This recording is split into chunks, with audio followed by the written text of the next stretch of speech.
వ్యక్తిగత పరిశుభ్రత పాటించండి. ఇలా ఆరోగ్య విషయానికి వస్తే శుభ్రత ఎంతగానో అవసరం. ఇంటి పరిసరాలను శుభ్రంగా ఉండటం ఎంత అవసరమో వ్యక్తిగత పరిశుభ్రత కూడా అంతే అవసరం.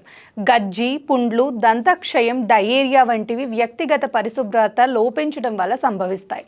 మరి వ్యక్తిగత పరిశుభ్రతను పాటించడానికి పలు అంశాలను పాటించాల్సి ఉంటుంది.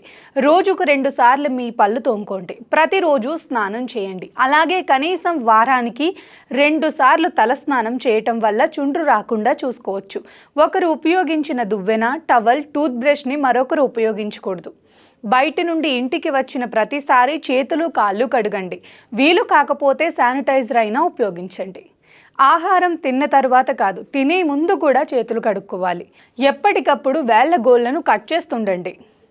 తుమ్మినప్పుడు, దగ్గేటప్పుడు మీ నోరు, ముక్కును టిష్యూతో కవర్ చేయటం, పెంపుడు జంతువులను తాకినప్పుడు చేతులు కడగటం లాంటివి చేయండి.